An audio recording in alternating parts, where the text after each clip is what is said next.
네, 오늘은 함께 나는 찬양하리라. 그리고 내가 주인 삼은 찬양하며 하나님께 영광 돌리기 원합니다.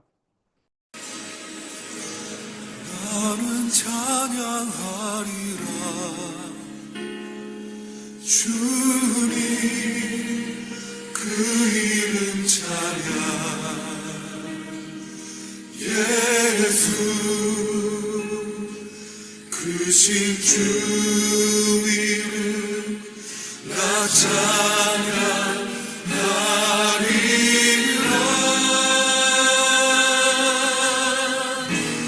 나는 찬양하리라. 주님 그 이름 찬양. 예수 크신 주 이름 나 찬양하리라. 나는 영광 돌리리. 나는 영광 돌리리. 주의 영광의 이름. 그 이름 예수 크신 주 이름 나 찬양하리라.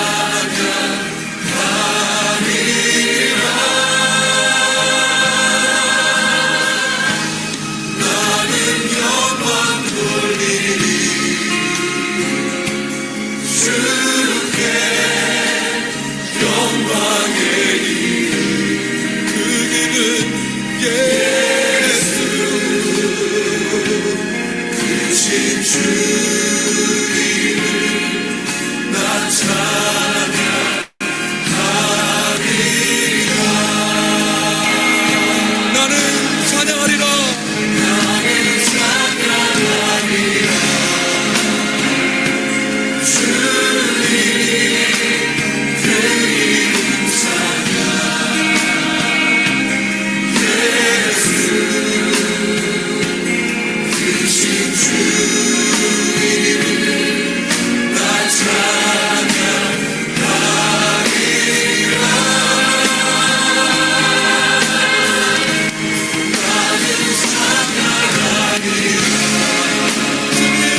내가 주인 삼은 모든 것 내려놓고 내 주 되신 주 앞에 나가 내가 사랑했던 모든 것 내려놓고 주님만 사랑해.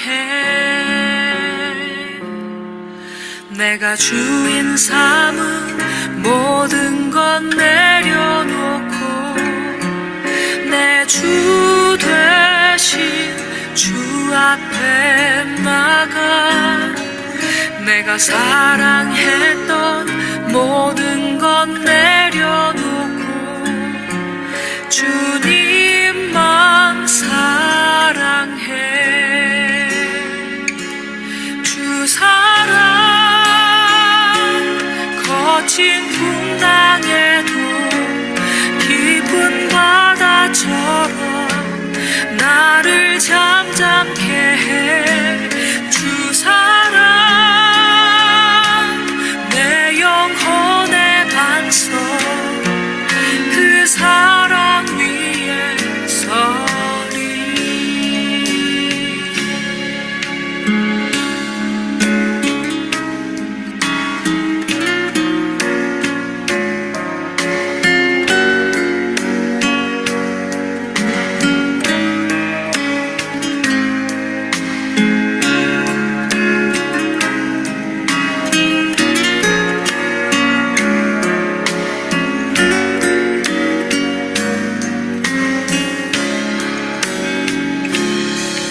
내가 주인 삼은 모든 것 내려놓고 내 주 되신 주 앞에 나가 내가 사랑했던 모든 것 내려놓고 주님만 사랑해.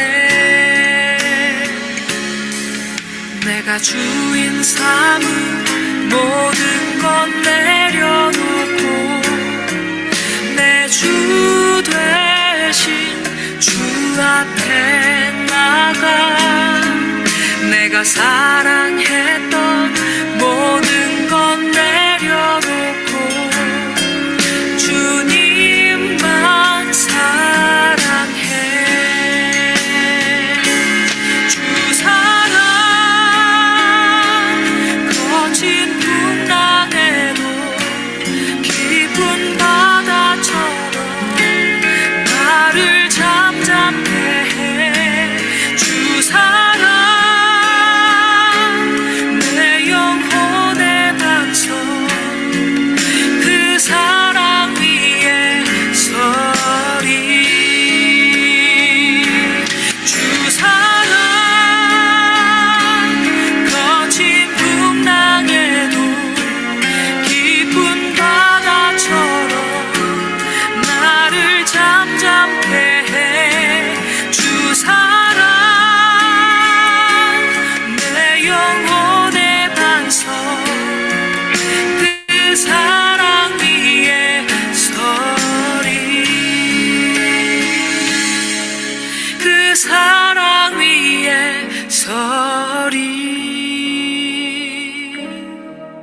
그 사랑 위에 서리.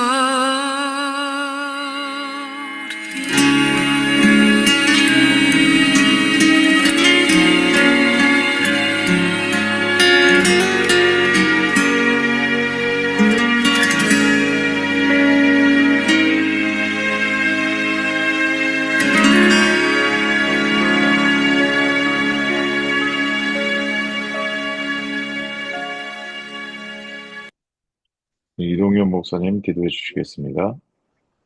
사랑의 하나님 아버지, 오늘 이 시간도 우리가 교회 공동체로 함께 모여서 예배하고 함께 저희의 삶을 나눌 수 있는 이런 믿음의 시간, 예배의 시간 허락하여 주시며 감사드립니다. 아버지 하나님, 우리의 삶을 복되게 하여 주시옵소서. 아버지 하나님 우리에게 늘 복된 삶을 살게 하시되 주께서 허락하시는 그 복이란 것이 우리의 삶 가운데 언제나 늘 있는 것임을 우리로 하여금 깨닫게 하여 주시옵소서. 아버지 하나님, 그리하여서 우리가 누리는 이 참된 행복이란 우리가 그 마음을, 하나님 아버지의 마음을 깨달아 알아갈 때 우리의 마음 속에서 솟아나오는 그 어떤 것임을 또한 우리로 하여금 알게 하여 주시옵소서. 아버지 하나님, 우리에게 허락하신 참다운 구원이란, 우리에게 허락하신 참다운 자유란, 육신의 자유로움을 넘어서서, 육신의 자유로움보다는 우리가 이 진리를 깨닫는 것임을 깨닫게 하여 주시고, 그리하여서 우리에게 주어진 삶을 우리가 삶 가운데서 그저 감사함으로 누리고 경험하는 것임을 우리로 하여금 알게 하여 주시옵소서. 아버지 하나님, 이렇듯 우리에게 허락된 복과 자유가 하나님께서 우리에게 주신 은혜로운 그런 삶임을, 그런 즐거운 인생임을 우리로 하여금 또한 알게 하여 주시옵소서. 아버지 하나님, 이 시간 함께 모여 예배하는 가운데 우리 하나님께서 주시는 우리 하나님의 복된 말씀에 귀를 기울이고자 합니다. 오늘 말씀을 전하여 주실 우리 이영표 목사님, 우리 함께 해 주시옵고, 그가 전하시는 하나님의 말씀으로 인하여서 우리 모두가 함께 기쁜 은혜를 맛보고 체험할 수 있도록 인도하여 주시옵소서.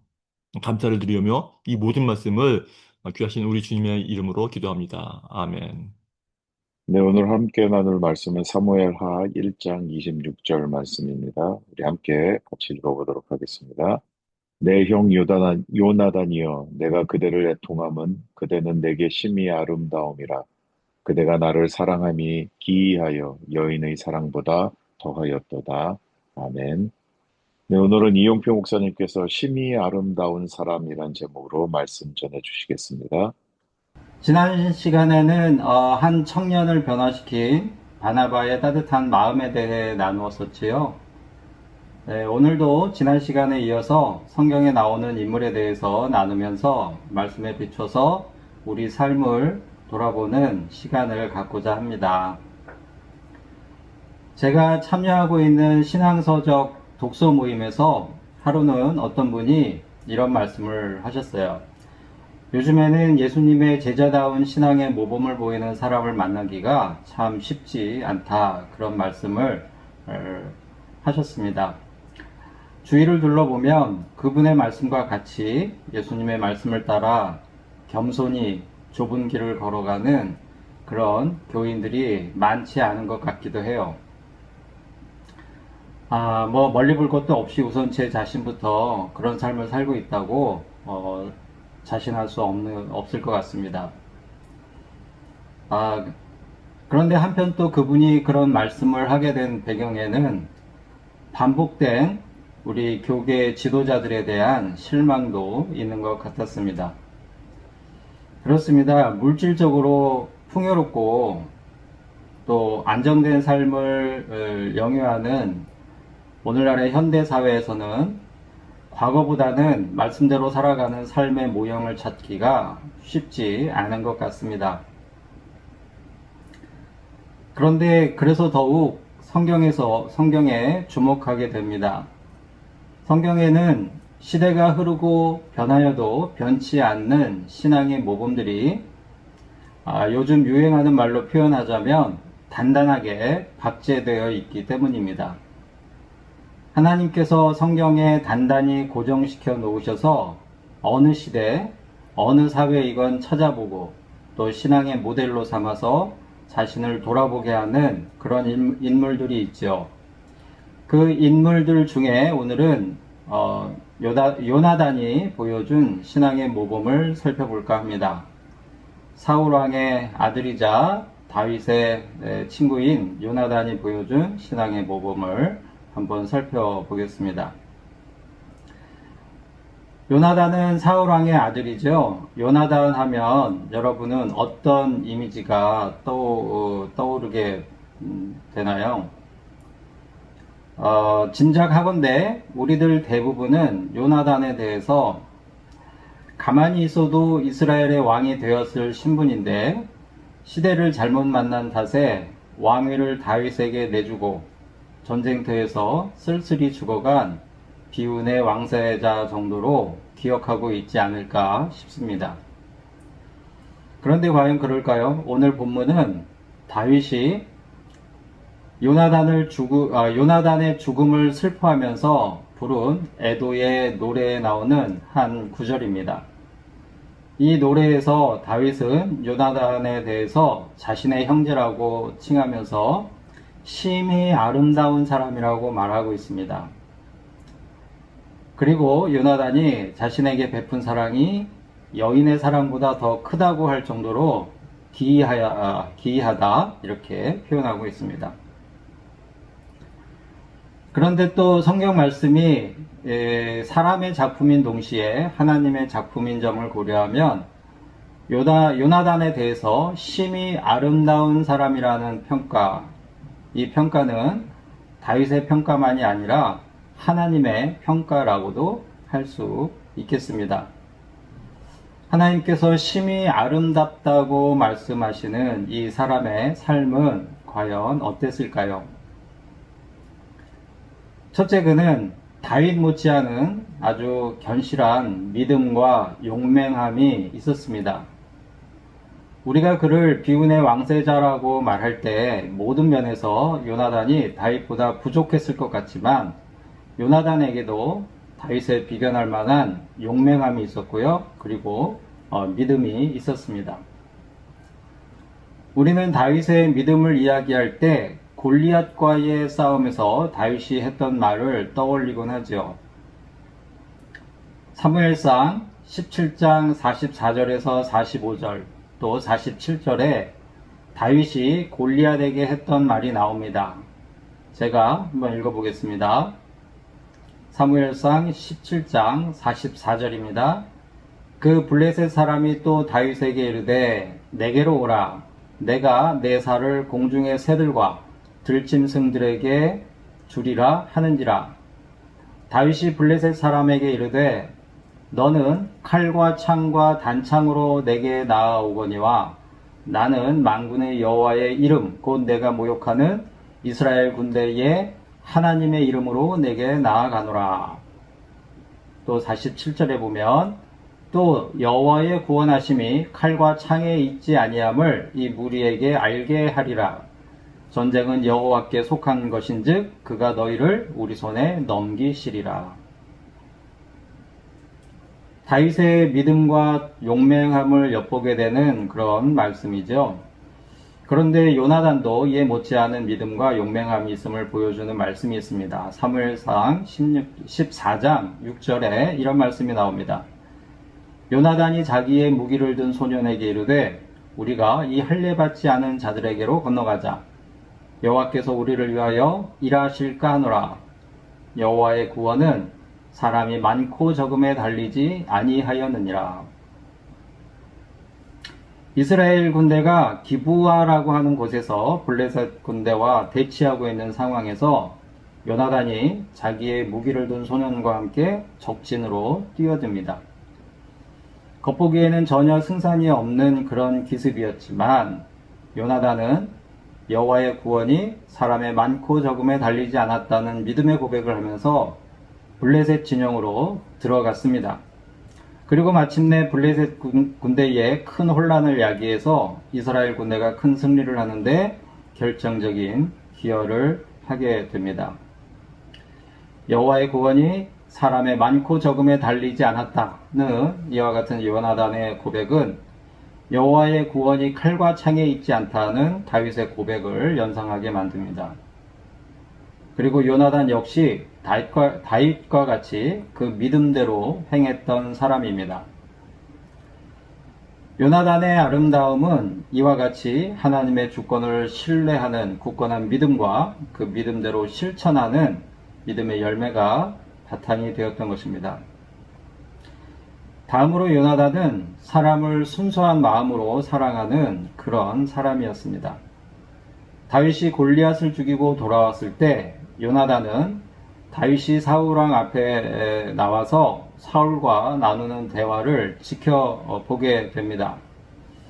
성경에 상세하게 기록하고 있지는 않지만 이 둘 사이의 대화가 끝나갈 무렵 다윗을 향한 요나단의 행동이 참 놀랍습니다.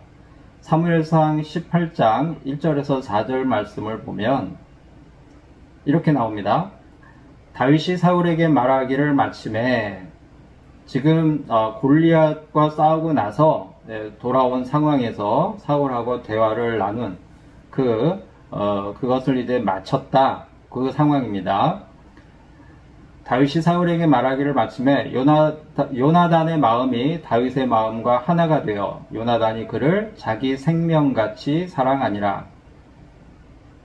그날의 사울은 다윗을 머무르게 하고 그의 아버지의 집으로 다시 돌아가기를 허락하지 아니하였고, 요나단은 다윗을 자기 생명같이 사랑하여 더불어 언약을 맺었으며, 요나단이 자기가 입었던 겉옷을 벗어 다윗에게 주었고 자기의 군복과 칼과 활과 띠도 그리하였더라.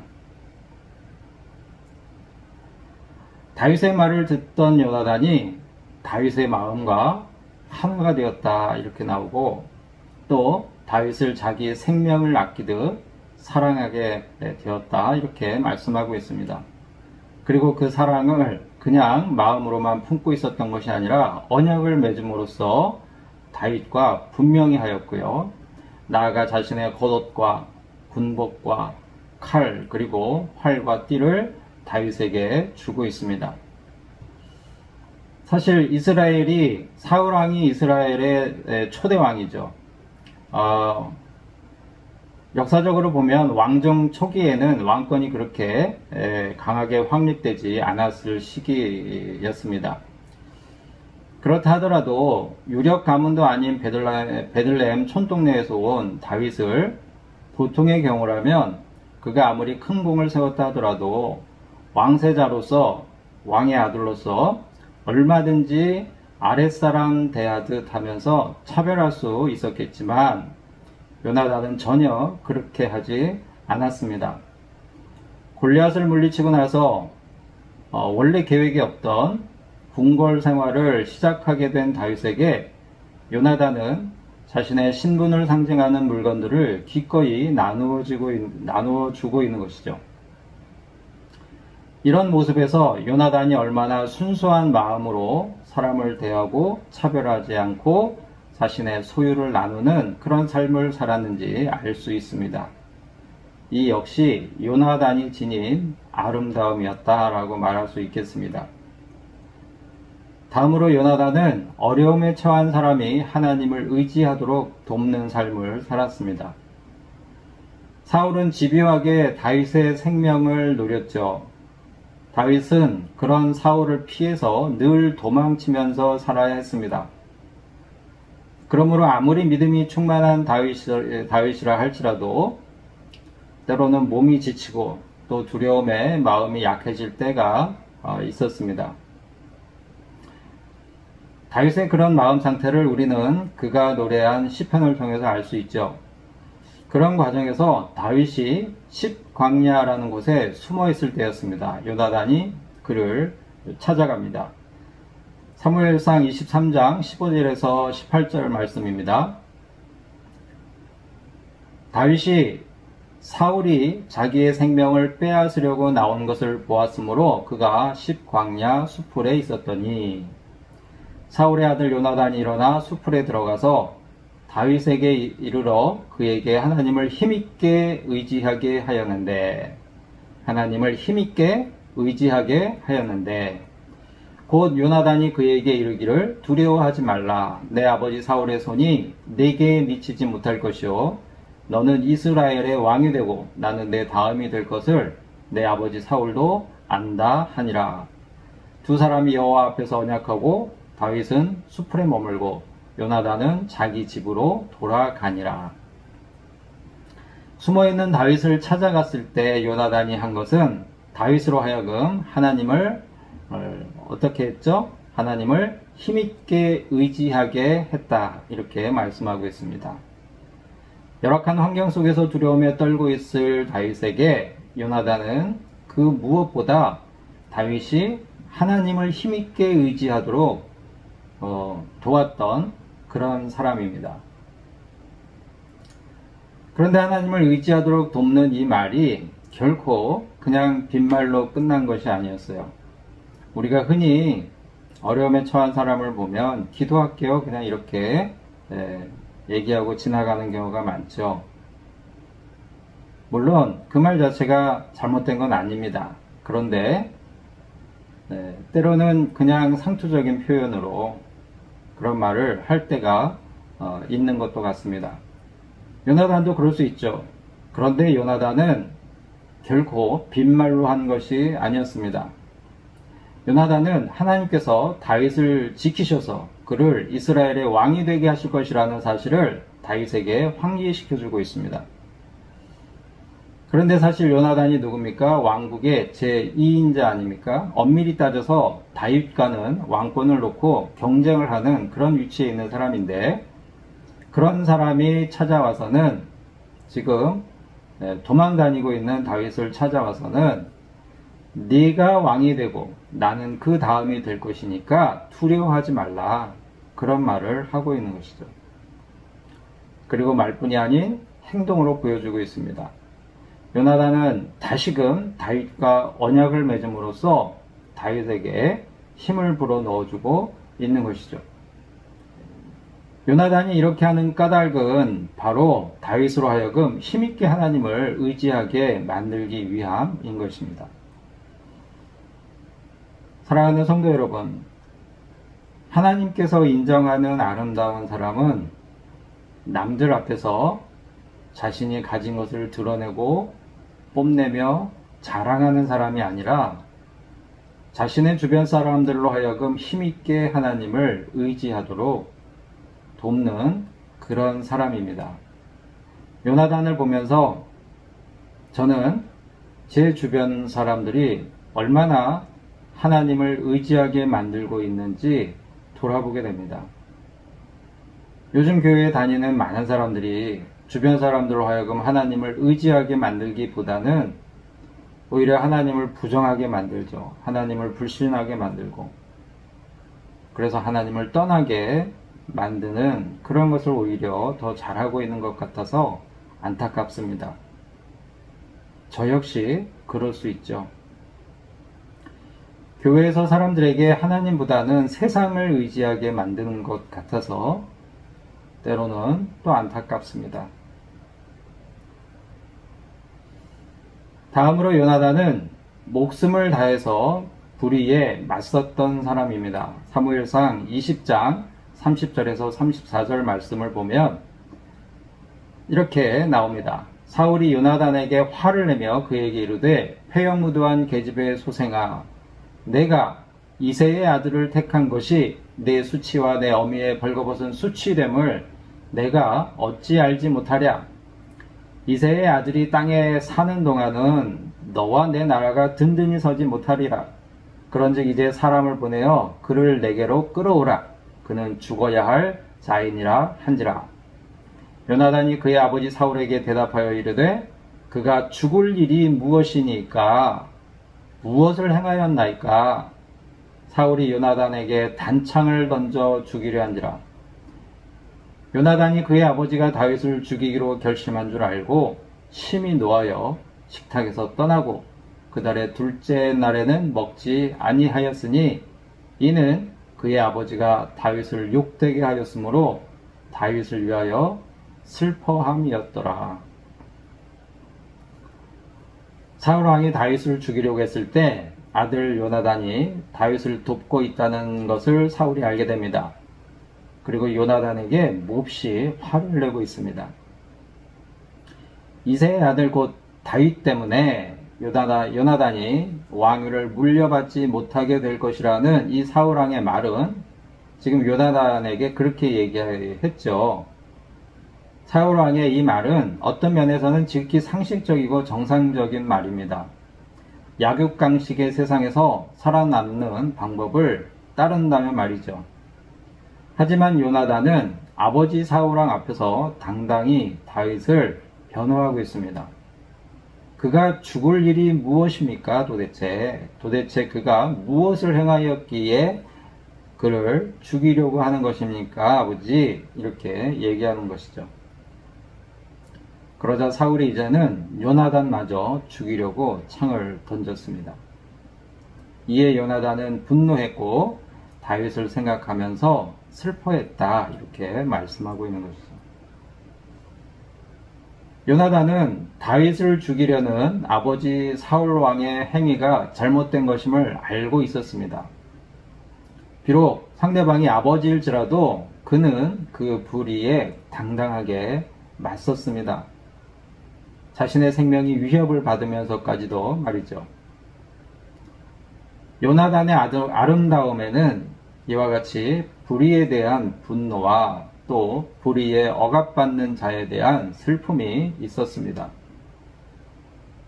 요즘 교회들은 목숨을 걸고 불의에 맞서기보다는 오히려 불의에 편승하면서 자신의 이익을 도모하는, 자신에게 이익을 지키는 것이라면 불의를 눈감아주고 오히려 불의에 동참하는 그러한 모습이 있는 것 같아서 참 안타까울 때가 있습니다.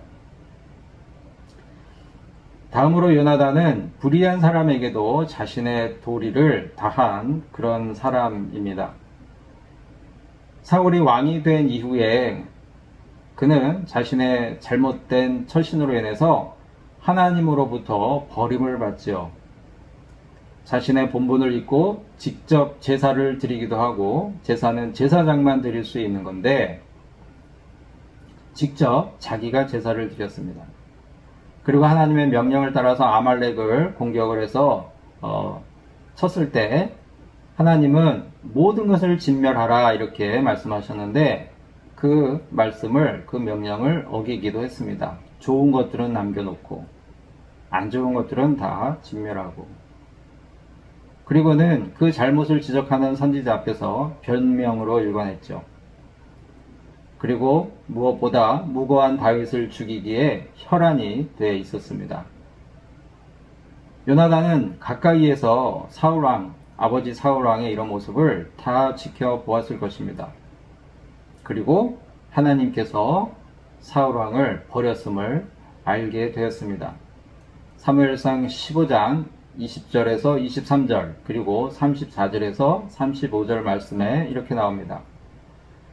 사울이 사무엘에게 이르되 나는 실로 여호와의 목소리를 청종하여 여호와께서 보내신 길로 가서 아말렉 왕 아각을 끌어왔고 아말렉 사람들을 진멸하였으나 다만 백성이 그 마땅히 멸할 것 중에서 가장 좋은 것으로 길갈에서 당신의 하나님 여호와께 제사하려고 양과 소를 끌어왔나이다 하는지라. 지금 하나님은 다 진멸하라 그랬는데 그 명령을 어긴 거에 대해서 백성들의 핑계를 대고 있는 거예요, 사울이.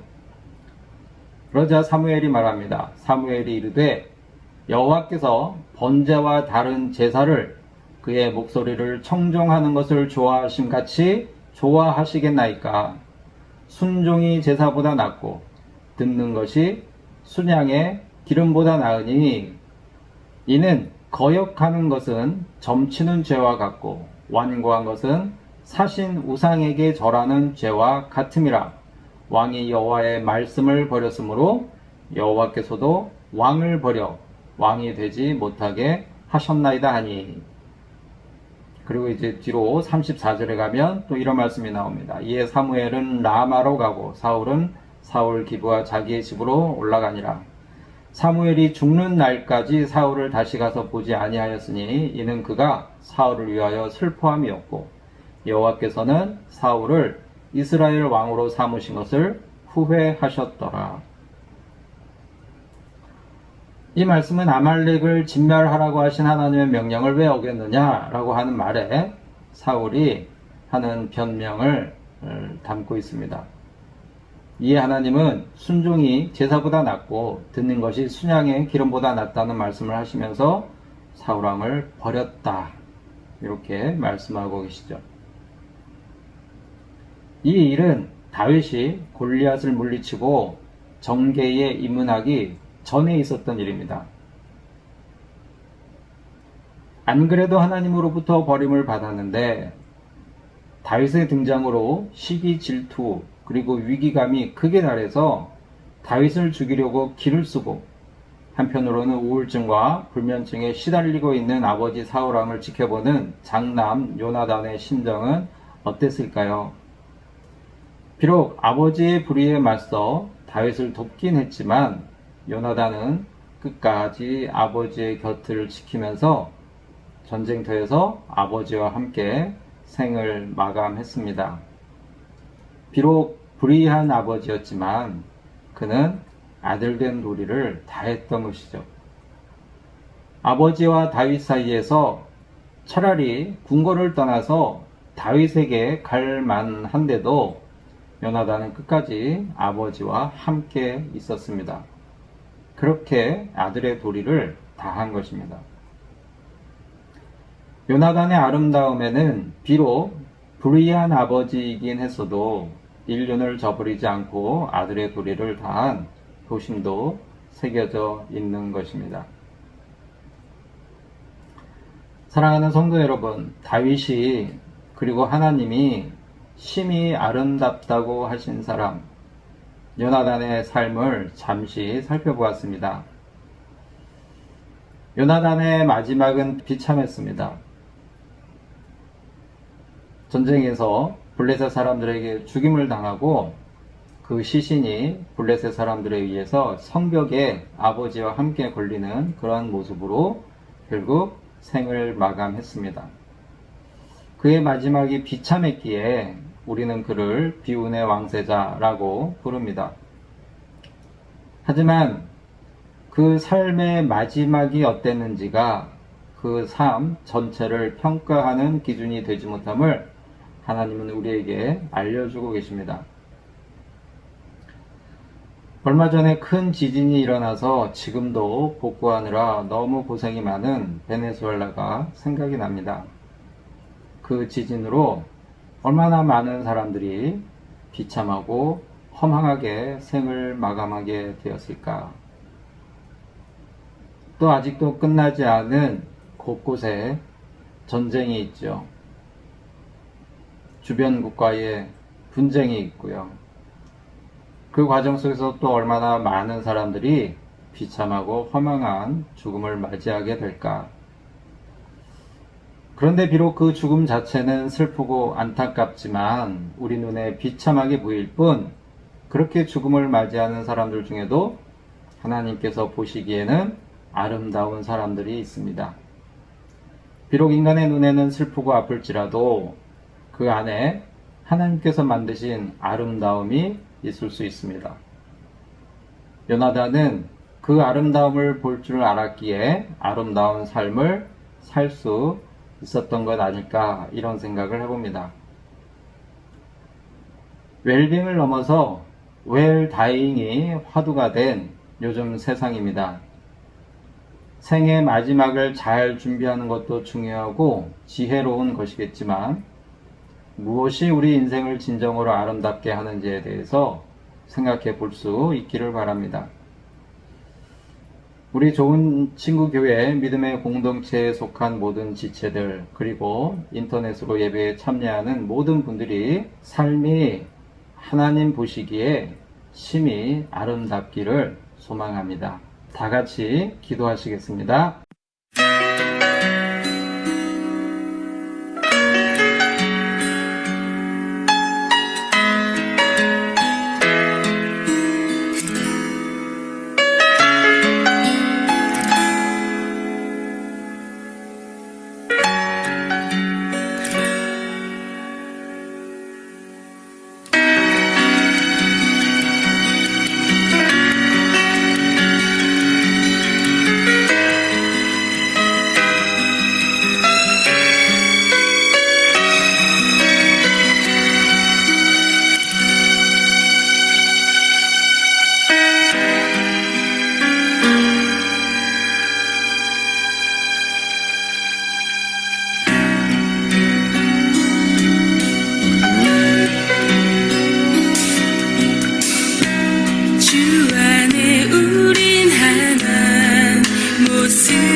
서로를 격려해 따스함으로 보듬어가리.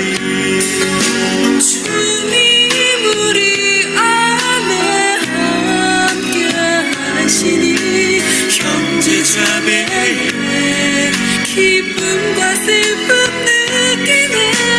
내 안에 있는 주님 모습 보네. 그분 기뻐하시네.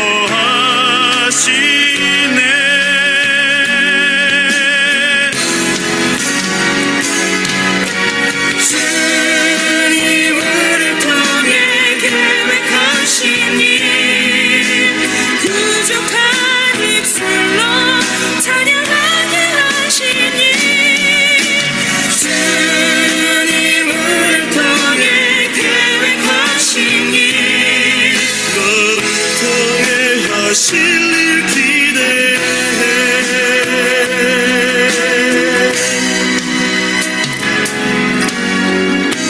주 안에 우린 하나 모습은 달라도 예수님 한 분만 바라네. 사랑과 선행으로 서로를 격려해 따스함으로 보듬어가리. 주님 우리 안에 함께 하시니 형제 자매의 기쁨과 슬픔 느끼네. 내 안에 있는 주님 모습 보네. 그분 기뻐하시네. 그분 기뻐하시네. 주님을 통해 계획하신 일에 부족한 입술로 찬양하게 하시니. 주님을 통해 계획하신 일 너를 통해 하실 기대.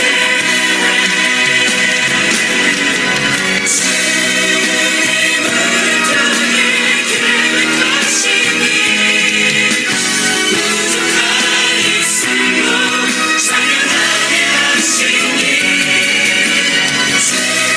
주님을 통해 계획하신 일 너를 통해 하실 기대.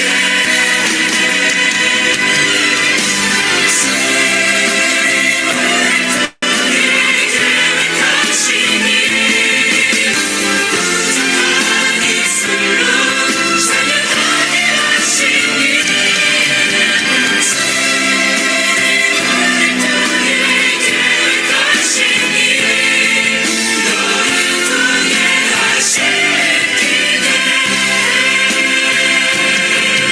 너를 통해 하실 기대. 우리 통해 하실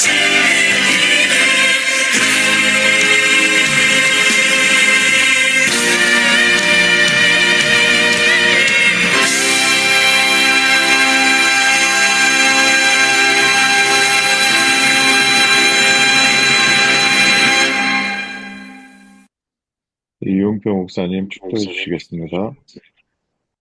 우리 주 예수 그리스도의 크신 은혜와 하나님 아버지의 지극하신 사랑하심과 성령님의 교통하심이 하나님 보시기에 심히 아름다운 삶을 살기를 소망하는 예배에 참여한 모든 이들의 머리 위에 저들의 가정과 일터와 앞길에 이제부터 영원까지 함께 있을지어다. 아멘.